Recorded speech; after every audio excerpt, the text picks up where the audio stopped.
Lao Tzu says, if a person sees a way, awaken him with your words. Requite his injury with your kindness. Cast away his wickedness. Render brings perfection. The crooked become full, the worn become new. Have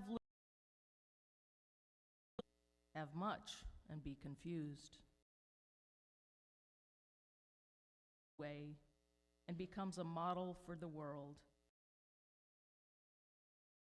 He shines forth without promoting himself,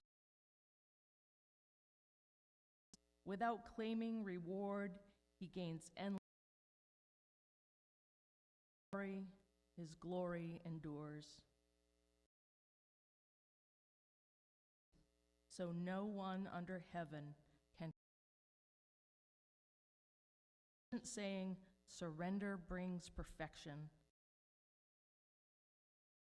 Truly, surrender brings perfection.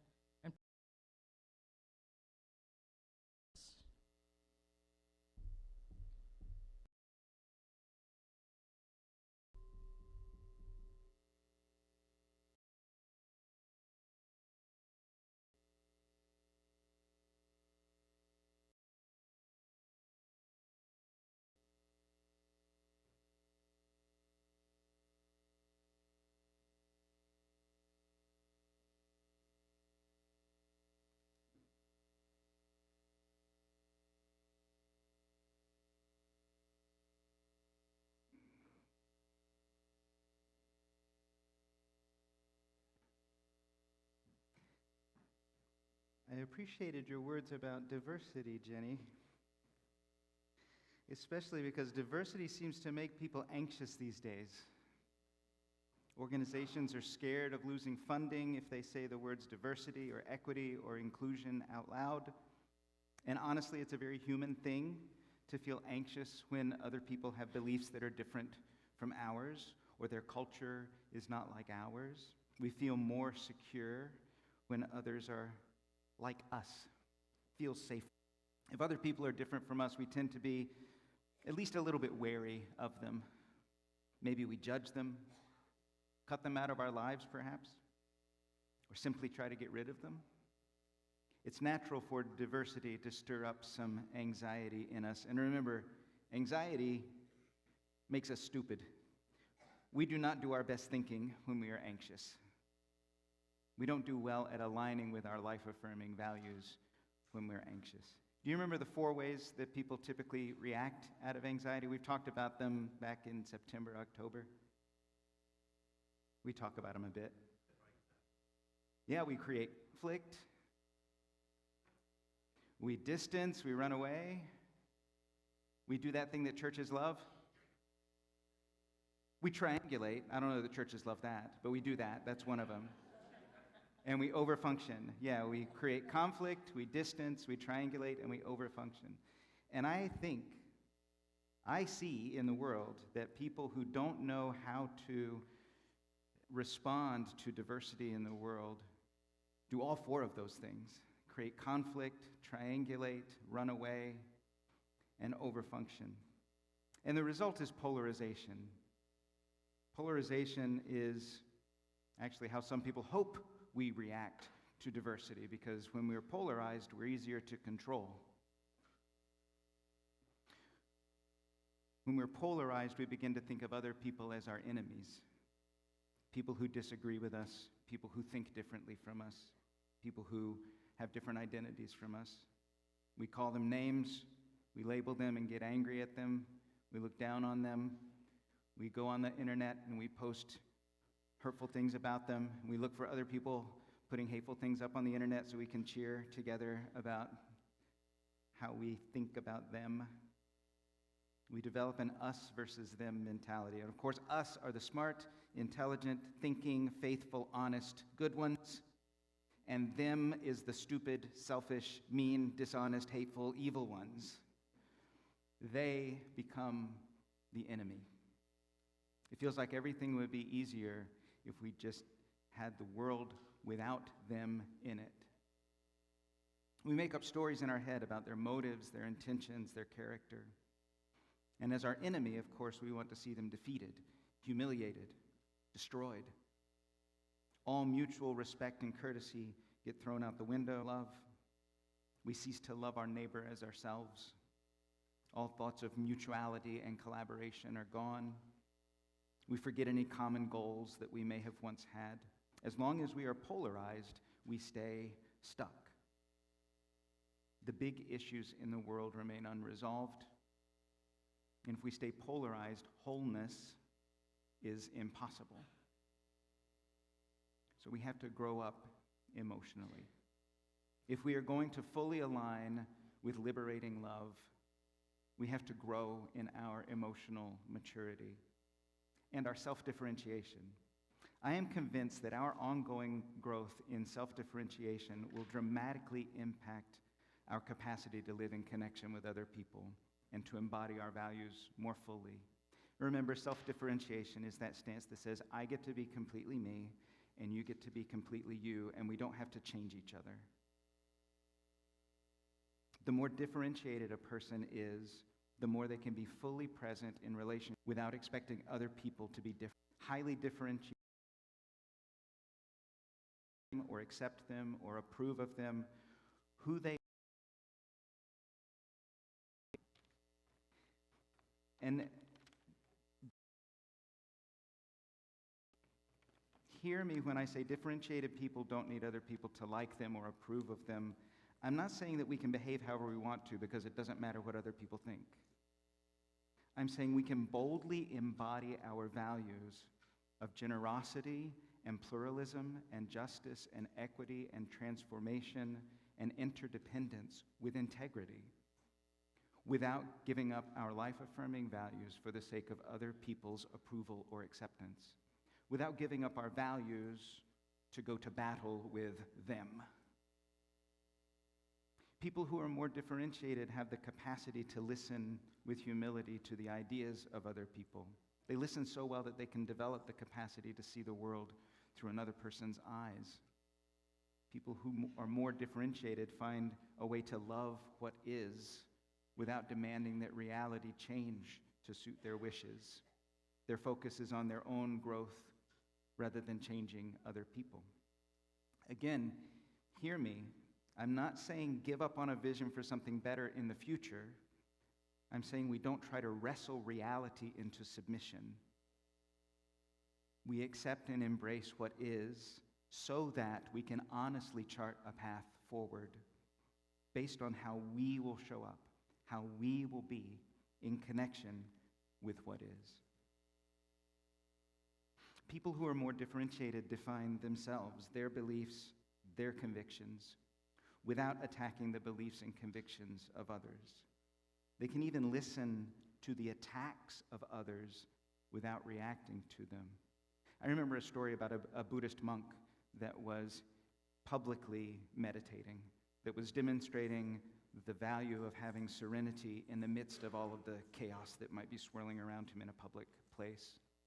And as these kinds of acts sometimes do, this monk got a heckler who was determined to disturb this monk's serenity, throwing little pebbles at the monk, shouting at the monk, probably poured his pumpkin spice latte on the monk, anything to disturb this monk's serenity, because whatever, we do that sometimes. We get an idea in our heads and we want to yuck someone else's yum. But eventually he shook the monk and said, "Why won't you respond to me?" Because the monk was not having any of it. The monk just stayed serene. But eventually the monk responded and said, "If you offer someone a gift and they don't receive it, who does the gift belong to?"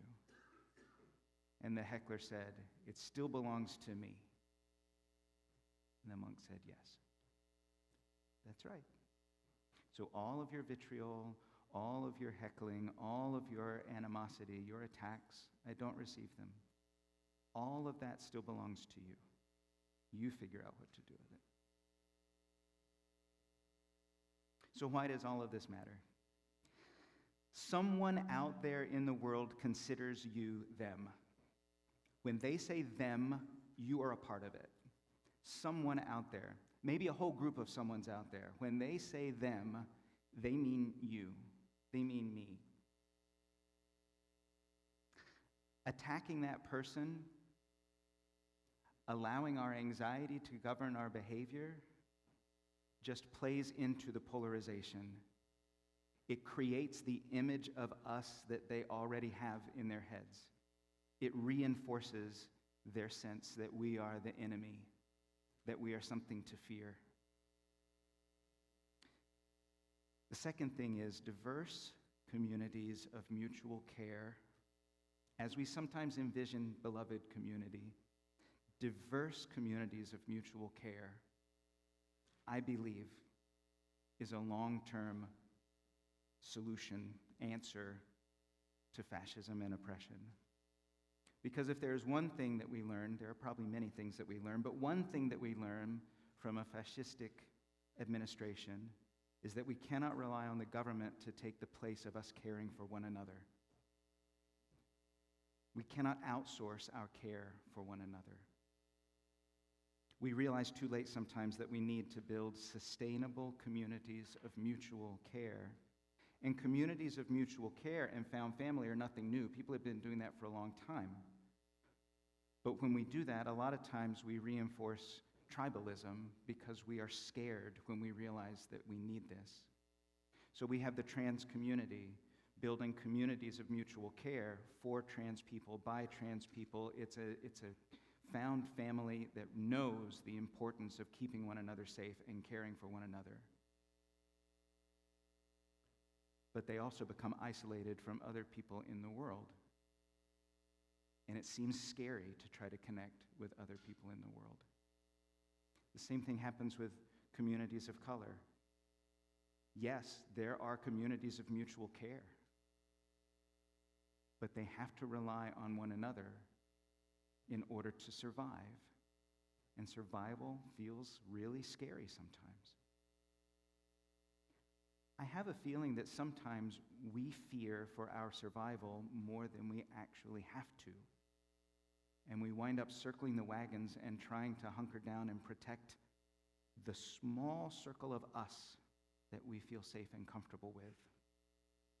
And that tribalism keeps us disconnected.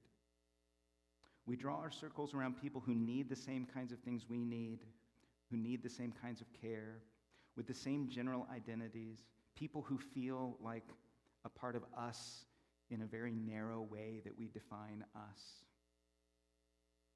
Our vision of wholeness or shalom has to include an expansive definition of us. Not just an us that think alike or believe alike or need alike or have similar identities. A vision of liberating love challenges us beyond the comfortable assessments of people who are like us or people who aren't us. Liberating love invites us to envision a world where all of the thems are included in the circle of us, where we don't see other people as enemies to be opposed or eliminated, but as people inherently worthy of love and belonging. If I know nothing else about a person, I can start from the affirmation that they are worthy of love and belonging, inherently. That's what we say. Every person is inherently worthy of love and belonging. And then I can learn more about them from that spot. Can I consistently start knowing about a person from there? And yes, it is absolutely important that we prioritize radical hospitality for people who are experiencing oppression, people who need a safe place, a safe spiritual home, a safe community of belonging. That should be top priority, absolutely. But liberating love is not about circling the wagons and naming who's in and who's out. We only live in a world with them in it because we allow ourselves to conceive of a them. I was going to say something about Sabbath here, but I think it's just in your questions for further reflection, so I'll let you think about Sabbath. What I want to say is all of this takes practice. I keep talking about self-differentiation because it really is spiritual work to develop that ability to be so grounded and centered in our values that someone can say any outlandish thing, any outlandish opinion, and I'm not there yet. I'm on this journey with you, but it's the embodying what we say matters most to us, what we say we value deeply, what we say we embodying that and fostering from that spring, that source of hope and conviction. When we talk about a vision of shalom, we are not talking about something safe or tame. Wholeness in our lives and in the world cannot happen without us dismantling our automatic defensive routines and reorganizing around what integrity to our values really looks like moment to moment. We probably have to stop and think, what does liberating love look like in this moment and in this moment? It isn't our habit the way that our autopilot behaviors are our habit. We haven't practiced it for nearly as long. But when we say transformation, we are not saying dream small and make some little changes. When we say interdependence, we're not saying limit your imagination to the smallest circle of us you can think about. When we say liberating love, we are not just saying for a few people who look and feel comfortable to us. And so there's one more piece. If we are dreaming about diverse community of mutual care, no one is going to know unless we tell them that that's what we're dreaming of. And if we share that dream of a sustainable, diverse community of mutual care, if we share that dream with people, we are probably have to listen humbly to what that means to them. Because there are people in the world whose needs for community are things we cannot imagine first. We can't guess on this thing that we've created. Because we created it for you without talking to you or listening to you or asking what you might need. Come and be a part of it. We do that all the time in religious community. We say, we built this thing, now come be a part of it with us.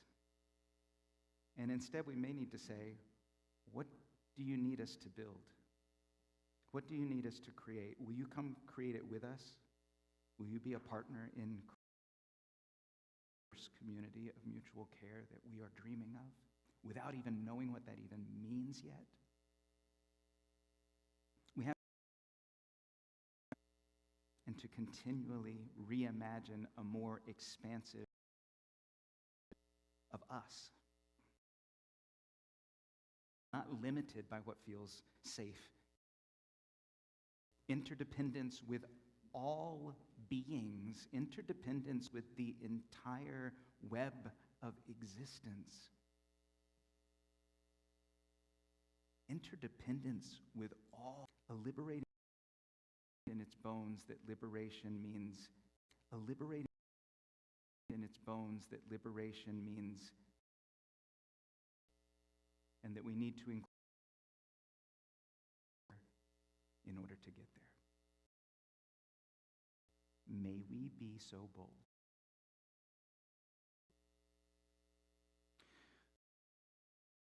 And may we remember that we are this journey. So we're going to sing together as a reminder. Again, I fell in love with this song at installation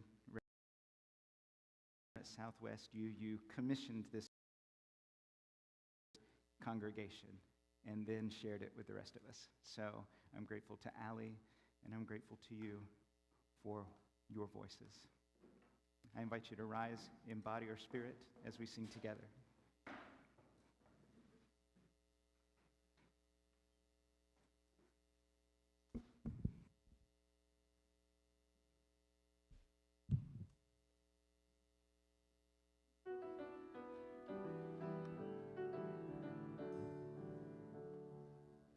We will wade through these high tides together, holding each other up, holding each other up. We will wade through these high tides together, holding each other up to the light. We will march through these hard times together, holding each other up, holding each other up. We will march through these hard times together, holding each other up to the light. We will seek joy and find it together, holding each other up, holding each other up. We will seek joy and find it together, holding each other up to the light. We will make peace and find it together, holding each other up, holding each other up. We will make peace and find it together, holding each other up to the light.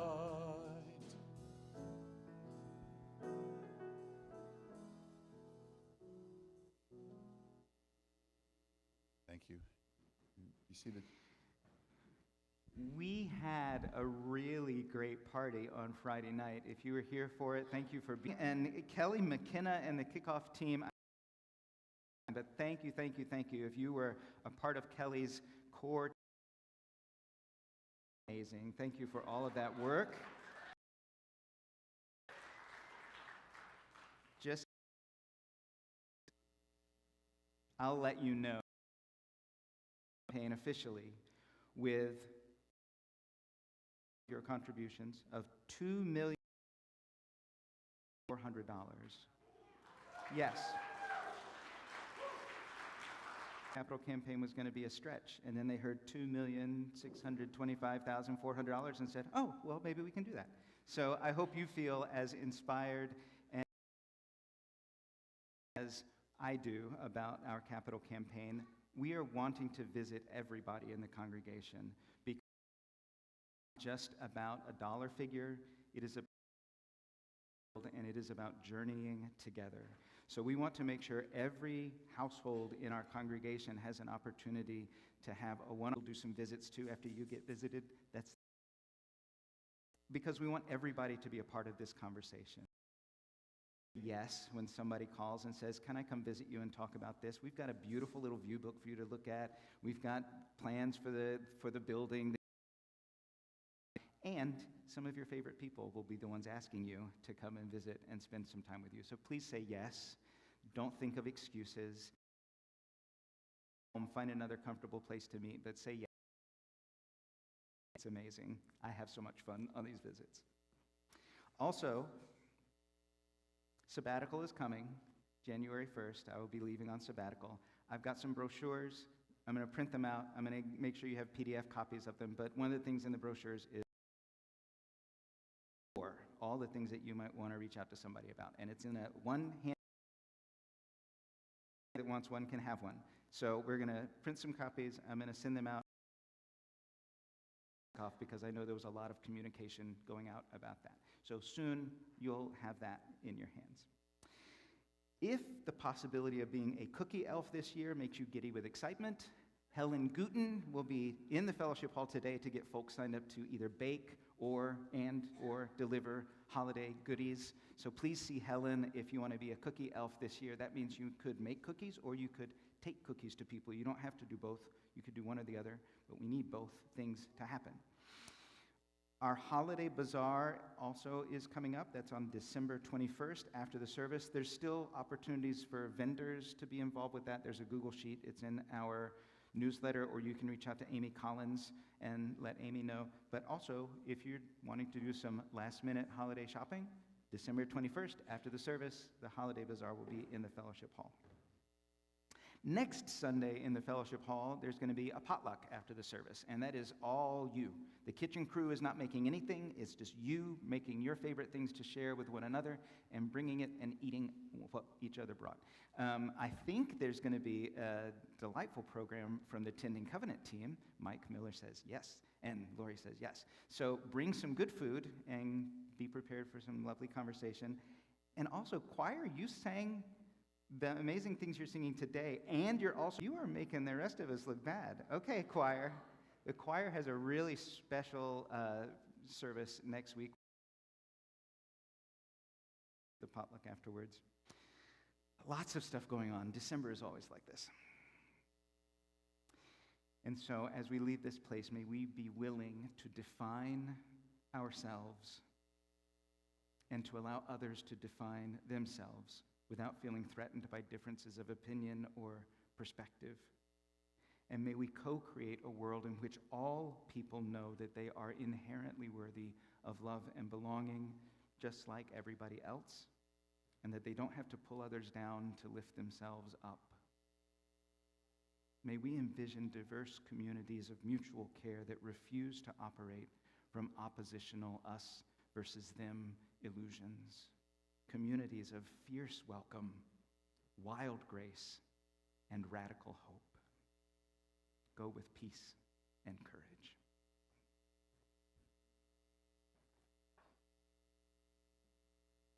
We extinguish our chalice with more words by Craig Rowland. Let us be that circle. As we carry its warmth into the world, not as a memory, but as a promise that you deserve a place where your voice, where your laughter is honored. You deserve a circle that sees your scars, your doubts, and your radiance, and holds them all with care. Let us be that circle for one another, a community of fierce welcome, wild grace, and radical hope. Go knowing you belong here. You always have.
school in your dream, and you're like,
Dana Bjorklund.